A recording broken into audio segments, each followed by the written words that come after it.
तो ये movie descendant शुरू होती है एक कपल से, शॉन और उसकी वाइफ एंड्रिया, जो कि लॉस एंजलिस में रहते हैं। एंड्रिया एक्सपेक्ट कर रही होती है और दोनों अपने बेबी के लिए बहुत एक्साइटेड होते हैं और होना भी चाहिए, लेकिन बेचारा शॉन एक बड़ी प्रॉब्लम का सामना कर रहा होता है, जो कि है पैसों की कमी। अब और कुछ तो ना सही, लेकिन वो एक स्कूल में सिक्योरिटी गार्ड के तौर पे जॉब करता है, लेकिन सैलरी इतनी कम होती है कि वो अपनी फैमिली का फ्यूचर सिक्योर नहीं कर पा रहा होता। उसे उम्मीद होती है कि प्रिंसिपल उसे किसी प्राइवेट सिक्योरिटी कंपनी में रिकमेंड करे जहां सैलरी अच्छी मिलने लगे। उसे लगता है कि अगर ये चांस मिल गया तो सब कुछ बेहतर हो जाएगा। अब सीन शिफ्ट होता है हॉस्पिटल के अंदर। शॉन की वाइफ अल्ट्रासाउंड के लिए आई होती है। डॉक्टर बताता है कि उसको इस फेज में कुछ कॉम्प्लिकेशंस हैं, लेकिन साथ ही शॉन को ये भी कहता है कि इस वक्त उनको सिर्फ केयर और इमोशनल सपोर्ट चाहिए। यहाँ से ये क्लियर हो जाता है कि शॉन अपनी जिम्मेदारी को कितना सीरियस लेता है। उसका सबसे बड़ा कंसर्न ये होता है कि वो अपने बच्चे के लिए एक सिक्योर लाइफ बना सके। उसकी वाइफ भी जॉब करती है, लेकिन शॉन चाहता है कि एक दिन वो इतना कामयाब हो कि उसके बीवी को कोई भी काम ना करना पड़े। इतनी सारी स्ट्रगल्स करने के बावजूद और इतनी सारी ओवर थिंकिंग के बावजूद भी उनका रिश्ता काफी मजबूत होता है। दोनों एक दूसरे के साथ बहुत खुश हैं और अपनी लाइफ को बैलेंस करने की कोशिश कर रहे हैं। शॉन अपना काम ऑनेस्टी से करता है, हर किसी के साथ अच्छा बिहेव करता है और अपनी रूटीन लाइफ फॉलो करता है। लेकिन एक रात सब कुछ बदल जाता है। शॉन रात में एक्सरसाइज कर रहा होता है जब स्ट्रीट लाइट फ्लिकर करने लगती है। वो ऊपर देखता है तो आसमान में एक अजीब सी रोशनी नजर आती है जो अननेचुरल तरह से मूव कर रही होती है, जैसे कोई इनविजिबल फोर्स उसे कंट्रोल कर रही हो। कुछ सेकंड्स तक वो लाइट हवा में घूमती रहती है और फिर एकदम से गायब हो जाती है। ये मोमेंट शॉन को कंफ्यूज और परेशान कर देता है। उसे लगता है कि कुछ अजीब होने वाला है। अब कहानी का टोन यहाँ से थोड़ा मिस्टीरियस हो जाता है। सीन शिफ्ट होता है अगले दिन की पार्टी सीन पे। शॉन और उसकी वाइफ अपने दोस्त के साथ घर जाते हैं। ये लड़का उसका पुराना दोस्त होता है, बिल्कुल भाई जैसा। शॉन की माँ उसके पैदा होने के वक्त मर गई थी और जब वो सिर्फ 7 साल का था तो उसके फादर ने अपनी जान ले ली। तो उसके बाद शॉन का ख्याल उसके दोस्त की माँ ने ही रखा था और इस तरह से जैसे वो उन्हीं का कोई फैमिली मेंबर हो। उस औरत का नाम रॉबिन होता है, यानी शॉन के फ्रेंड की मदर का नाम। वो एक केयरिंग लेकिन शार्प जुबान वाली औरत होती है। उसको हर एक की बातें जानने का बहुत शौक होता है। अब पार्टी के दरमियान में वो शॉन से उसकी फाइनेंशियल हालत के बारे में पूछती है। वो उसे कुछ हेल्प की भी ऑफर करती है, लेकिन शॉन मदद लेने से मना कर देता है। रॉबिन कहती है कि उसके फादर भी ब्रिलियंट थे, लेकिन पैसों के मामले में हमेशा स्ट्रगल करते रहते थे और ये प्रॉब्लम शायद उनकी फैमिली में ही चलती आ रही है। थोड़ी देर बाद शॉन का फ्रेंड उसको बेसमेंट में ले जाता है कुछ पर्सनल बात करने के लिए। अब वो उसे मजाक में कहने लगता है कि क्या तुम श्योर हो अपने बेबी के लिए? तुम्हें लगता है कि तुम रेडी हो? कहीं बाद में तुम्हें पछताना ना पड़े। तो शॉन उससे कहता है कि यार अब 7 महीने बाद वापस मुड़ना पॉसिबल तो नहीं है ना। उसके बाद शॉन का दोस्त एक पुरानी याद शेयर करता है। हाई स्कूल के कैंपिंग ट्रिप में एक डियर फेंस में फंस जाता है। जब सब लोग भाग जाते हैं, शॉन डियर के पास जाके उसे काम करता है और उसे फ्री कर देता है। शॉन का फ्रेंड उसे कहता है कि तुम्हारे पास तो एक मैजिक टच है, तुम जरूर अच्छे बाप बनोगे। शॉन कहता है काश मुझे अब भी वही कॉन्फिडेंस होता। उस वक्त शॉन बेसमेंट में कुछ गन्स देखता है। शॉन का फ्रेंड बताता है कि ये गन्स उसकी वाइफ के वालिद की थी, यानी उनके फादर की थी। शॉन मजाक में कहता है कि उसे भी एक गन लेनी चाहिए। शॉन का फ्रेंड मना करता है और कहता है कि बेबी आने वाला है, तुम्हें किसी और प्रोटेक्शन की जरूरत नहीं है, तुम तो खुद अपनी फैमिली के लिए प्रोटेक्शन बनोगे, देखना।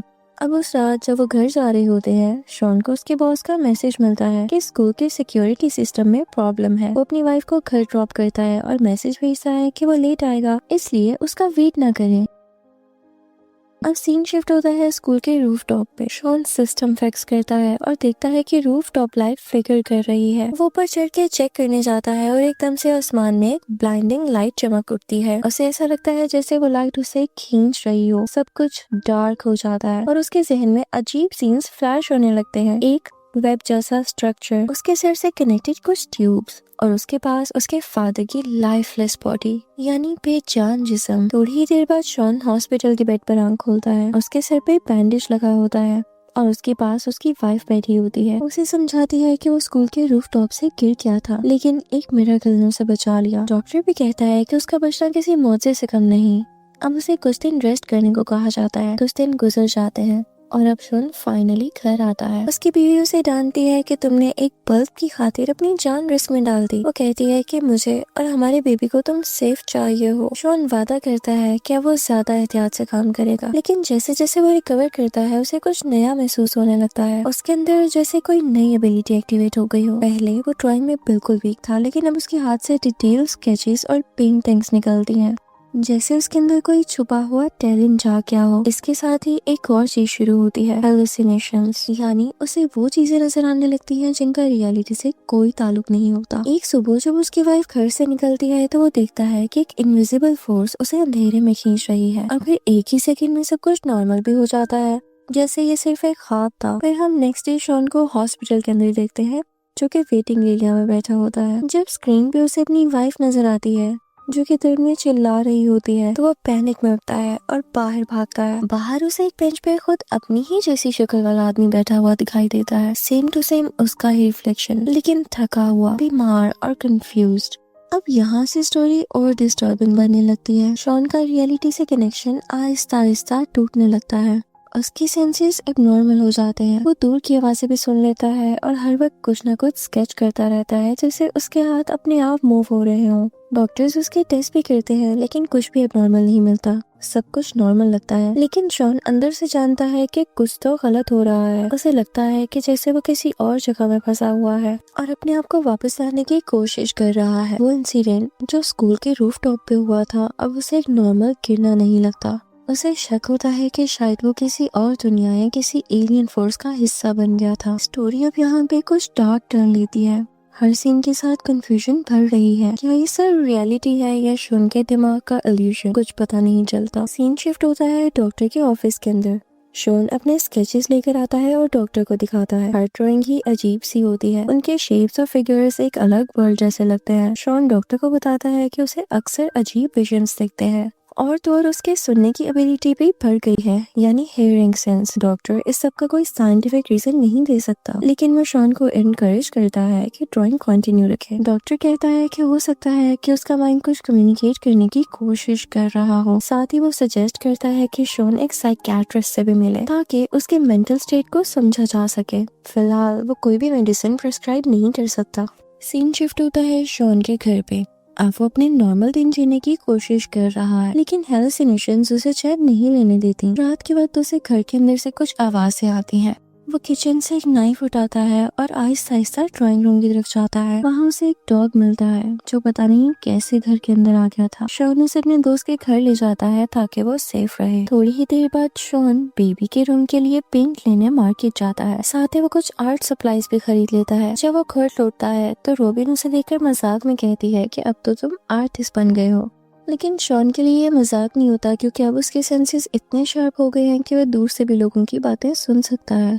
एक दिन की रात साफ करते हुए उसे अपने फादर के पुरानी फोटोज मिलते हैं। उन्हें देखता रहता है और अंदर से इमोशनल हो जाता है। उसके जहन में उसके बचपन की यादें वापस आने लगती हैं। फिर एक दिन हम देखते हैं कि शॉन अपने बेबी के कमरे की दीवार को पेंट कर रहा है, लेकिन पेंट करते करते वो कुछ और ही स्ट्रक्चर बना देता है, जैसे कोई हिप्नोटिक पैटर्न हो। जब उसकी वाइफ रूम में आती है तो वो फ्लोर पे सोया होता है, और होश आने पर वो भी शॉक में आ जाता है, क्योंकि उसे याद ही नहीं होता कि उसने कब बनाया। उनका बेबी आने में कुछ ही दिन बचे थे, लेकिन शॉन का माइंड अब ज्यादा हैवी और अनस्टेबल फील करता है।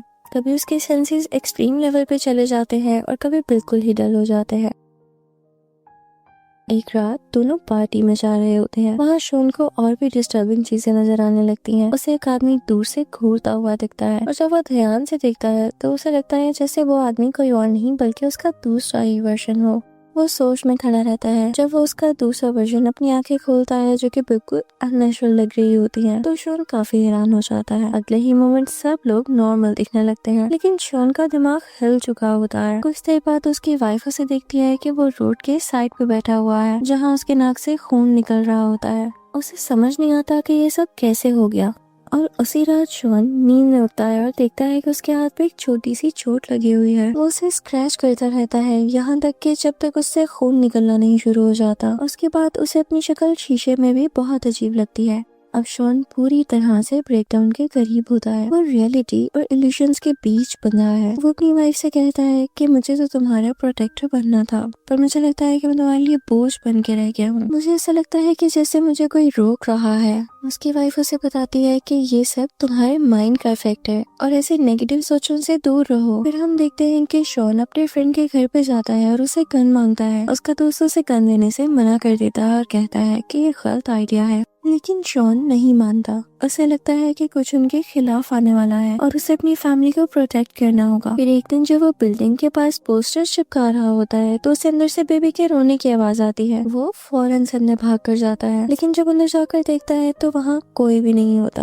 अब Shawn regularly psychiatrist sessions attend कर रहा है और डॉक्टर से पूछता है कि उसके साथ क्या हो रहा है, जिस पर उसे पता चलता है कि उसे एक सिंड्रोम है, एक ऐसी रेयर कंडीशन जिससे हेड इंजरी के बाद इंसान के अंदर एक्स्ट्रा ऑर्डिनरी टैलेंट एक्टिव हो जाते हैं। डॉक्टर समझाता है कि कभी कभी ब्रेन इंजरी के बाद सेरोटोनिन नई कनेक्शंस बनाता है, जिसकी वजह से हिडन एबिलिटीज अनलॉक हो जाती हैं। ये अनयूजुअल जरूर है, लेकिन इसमें हैरत वाली कोई बात नहीं है और ना ही ये डेंजरस है। लेकिन शॉन अंदर से कुछ और सोच रहा होता है। उसे लगता है कि ये सब एलियन इंटरफेरेंस का ही रिजल्ट है। टाइम जैसे जैसे गुजरता है उसके साथ उसका गिल्ट बढ़ने लगता है। उसे लगता है कि वो अपनी वाइफ का सही से सपोर्ट नहीं बन पा रहा है और इसी गिल्ट के चक्कर में वो बुलेट्स भी खरीद लेता है। अगले दिन उसकी वाइफ उस गन को ढूंढ लेती है और उस पर गुस्सा करती है। वो कहती है कि हमारा बेबी आने ही वाला है और आपने घर में गन्स रखी हुई हैं। आपको मालूम है कि घर में गन रखना सेफ नहीं है। लेकिन शॉन उसकी बात सुनने की बजाय गन्स को उठाकर छुपा देता है अपनी गाड़ी में। फिर सीन शिफ्ट होता है स्कूल के अगले दिन। उसका बॉस कहता है कि स्कूल गेट रात भर ओपन था और दीवार पे कुछ अजीब सी राइटिंग मिली है। बॉस उसे कहता है कि सॉरी, अब वो उसकी प्रमोशन के बारे में तो नहीं सोच रहा, लेकिन उसकी करंट जॉब वो रख सकता है। शॉन की ड्राइंग्स वक्त के साथ साथ और डिस्टर्बिंग होने लगती हैं। टॉल एलियन फिगर्स, खाली आंखों वाले क्रिएचर्स और अजीब लैंडस्केप जैसे कोई डेजर्ट वर्ल्ड हो। हर स्केच जैसे एक कोडेड मैप लगता है, जैसे वो किसी जगह वापस जाना चाहता हो। उसकी वाइफ ये सब देखती है और रो कर पूछती है कि ये इमेजेस क्या कहना चाहती हैं, इनका मतलब क्या है। लेकिन शॉन के पास कोई जवाब नहीं होता। इनफैक्ट उसे खुद समझ नहीं आ रहा होता कि ये सब क्या सिग्निफाई कर रहा है, यानी इन सब का मतलब क्या है।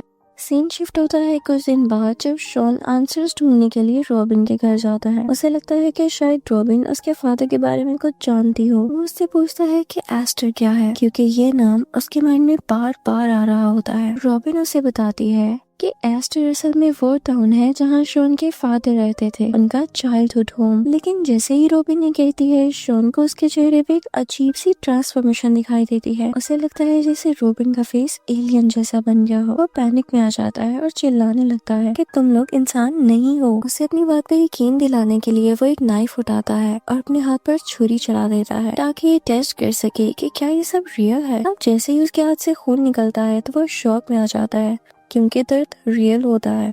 रॉबिन उसे बैंडेज करने की कोशिश करती है, लेकिन वो और ज्यादा डिस्टर्ब हो जाता है। अब हम बीच का सीन देखते हैं। शॉन अपने हाथ में गन लेकर चलता है। उसकी सीन में सिर्फ एक ही सोच होती है कि शायद सब कुछ खत्म कर देना ही बेहतर है। लेकिन जब वो समुद्र के किनारे खड़ा होता है तो वो ट्रिगर नहीं दबा पाता। वो गन को दूर फेंक देता है और वापस लौट आता है। जब घर पहुंचता है तो ये देखकर शौक हो जाता है कि रॉबिन और उसके दोस्त की वाइफ, उसकी वाइफ यानी शॉन की वाइफ के पास होती है। शॉन की वाइफ बेहोश सी होती है। शॉन के दोस्त की वाइफ यानी रॉबिन की डॉटर इन लॉ शॉन पे चिल्लाती है, कहती है कि उसकी वजह से उसकी बीवी इतनी स्ट्रेस में चली गई है और उस वक्त शॉन की वाइफ उसे मिलने से मना कर देती है। इस मोमेंट के बाद शॉन का दिल सा टूट जाता है। वो अपने फ्रेंड के घर रुकता है और कुछ दिन तक वहीं स्टे करता है, लेकिन उसका दिमाग अभी भी रेस्ट नहीं लेता। हर वक्त वो ड्रॉ करता रहता है, पेजेस पे पेजेस भर देता है, अजीब डिजाइन्स और अजीब शेप्स। उसे याद आता है कि डॉक्टर ने कहा था कि ड्राइंग शायद उसके माइंड का हीलिंग प्रोसेस का पार्ट हो। अब की बार वो फिर से अपने स्केचेस लेके डॉक्टर के पास जाता है। डॉक्टर उन ड्राइंग्स को देखता है लेकिन कहता है कि ये इतने कॉम्प्लेक्स हैं कि इनका मतलब समझना मुश्किल है। शॉन इरिटेट हो जाता है।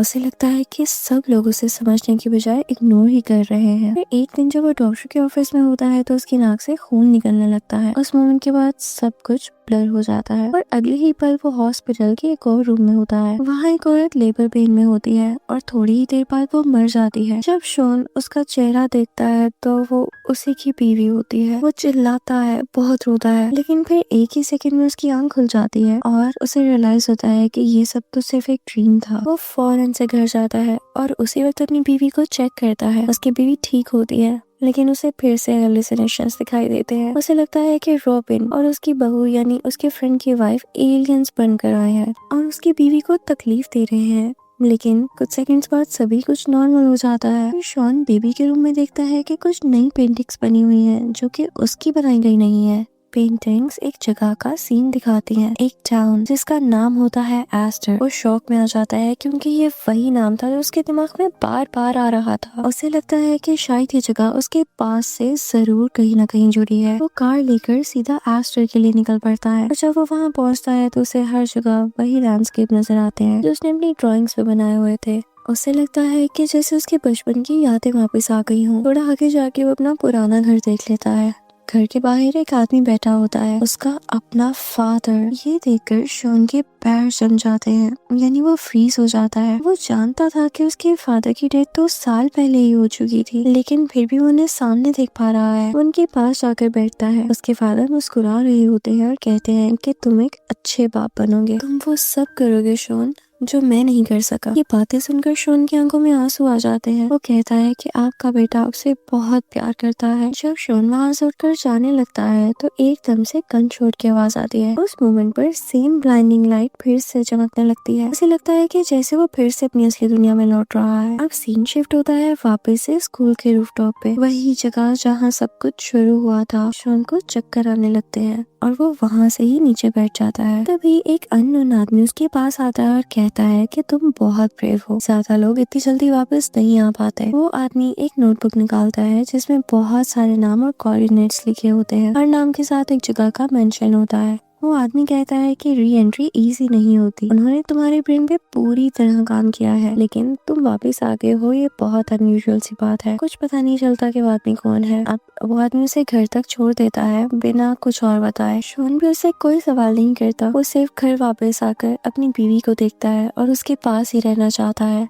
जब वो घर आता है तो उसकी प्यारी सी बीवी बेड पे सो रही होती है। वो उसके पास जाकर लेट जाता है और पहली बार उसके चेहरे पे एक सुकून भरी मुस्कुराहट होती है। ऐसे लगता है जैसे सब कुछ खत्म हो गया हो। लेकिन लास्ट मोमेंट में एक ट्विस्ट आता है। घर के बेडरूम की वॉल पूरी ड्राइंग से भरी होती है, वही स्ट्रेंज सिंबल्स, लैंडस्केप्स और एलियन फिगर्स जो शॉन ने पहले बनाए थे। ये देखकर एक सवाल उठता है, अगर ये सब एक ड्रीम था तो ये ड्राइंग्स वहाँ कैसे आई? ये सवाल यहीं पे एक मिस्ट्री बन के रह जाता है, जिसका जवाब शायद शॉन खुद भी कभी ना समझ पाए। पर इस सीन के साथ कि वो अपनी बीवी के साथ लेट जाता है, मूवी खत्म हो जाती है।